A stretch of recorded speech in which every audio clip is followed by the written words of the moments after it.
Hello, everybody. Today we're going to be looking at Dungeons and Drawings, an illustrated compendium of creatures by Blanc Martinez de Roturno.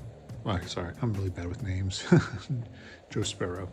So yes, here we go. This is a really cool take on different traditional D&D monsters.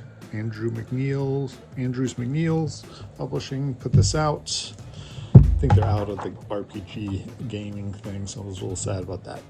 But they have a bunch of really cool things. They kind of talk about different alignments, good, neutral, evil, elements. We have air, water, fire, earth, and void with little different things, different types of monsters based on what you're wanting, and it kind of tells you like what the stats mean.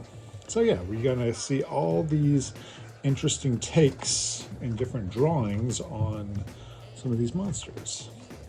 So we have angels, we got the Bakane, this is a crazy group of people who, I think they tore up, what is it? What's his name? Orpheus, yes. An Archdevil. Look at that little bacchanal happening there. Bad clown, because are there good clowns? Maybe not. But you have all these really cool monsters here done in different styles, like the Banshee here, I think is really cool. They talk about different things like the Basilisk, black squirrels, chimeras, evil dragons, long dragons, earth dragons, stuff like that, fairy flower, frost giants, which are kind of cute with all their little sheepies, a gorgon. That's an interesting take on what that looks like. This harpy here is really interesting with the little body, very similar to the fire giant in Elden Ring or something like that. But overall, like, this was my favorite one. I loved the way the mummy looks, the odd face, how it's coming out, all this stuff like that. Really, really cool stuff. I do like to look at this whenever I am trying to come up with some monsters or get a different take on a monster. So I'll throw these in. I'll throw a few of these little things in there. And again, there's a bunch of books they suggest to look at. I mean, just huge amounts of possibilities here, and other movies and film and television, games.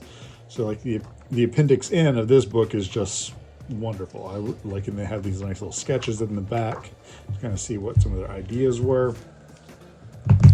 Now, I've had a little bit of trouble converting it into like 5e or DCC a little bit, like any OSR type game, also like old school essentials and stuff like that. But you can kind of, since they already have stats for a lot of these things, you can just use those rules. But for games like Savage Worlds or Cortex or something like that, where you have an obvious dice progression, and you can even see, like, I guess that's what they were trying to do. So you have your D4, D6, D8, D10, and D12. So I think that works really well with when you're doing a game where you have just those type of increments. It works well with those stats. So very cool. I really liked it. I think Dungeons and Drawings is really fun to look at, especially when you're trying to come up with some good fairy tale ideas or gaming ideas.